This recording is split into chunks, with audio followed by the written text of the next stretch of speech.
Bukod sa pagbibigayan, ang Pasko ay panahon para magsama-sama po ang pamilya. Pero ang ilang pamilyang magkakalayo, ditong Kapaskuhan, hindi alintana ang distansya para lamang makapagdiwang. Darito ang balita ni Jam Cesante. Hi! Kumusta? Anong dinner nyo ngayon? Anong handa sa mesa?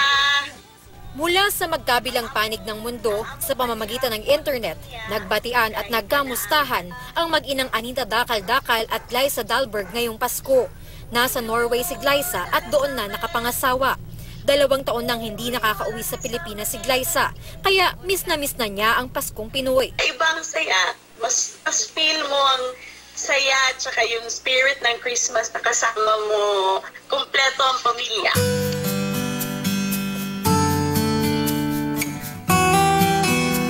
Si Aling Anita, sabik na rin sa kanyang apo kay Glyza. Hindi ko pa nakita sa personal yung apo ko. Kaya malaking tulong daw ang internet dahil kahit paano, naiibsan ang pangungulila nila sa isa't isa. Ang magkakapatid na Carl Joshua, John Clarence at Charles Jerome, miss na rin ang kanilang mga magulang na nasa Kuwait.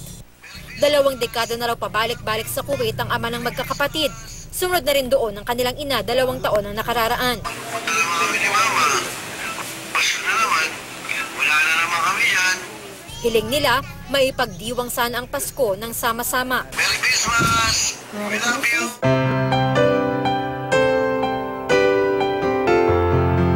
Ang ina naman ni Mariel Tapadera na taga Nueva Ecija, isang kasambahay sa Caloocan. Malapit lang kung tutuusin, pero hindi nakauwi ang kanyang inang si Aling Cynthia ngayong Pasko. Hindi raw kasi siya pinayagan ng kanyang amo. Kakarampot lang din ang 3,000 pisong kanya kinikita buwan-buwan para sa 3 anak.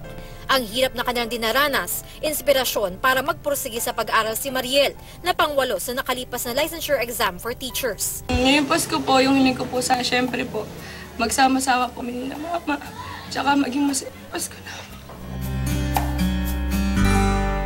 Para sa unang balita, Jam Cesante reporting.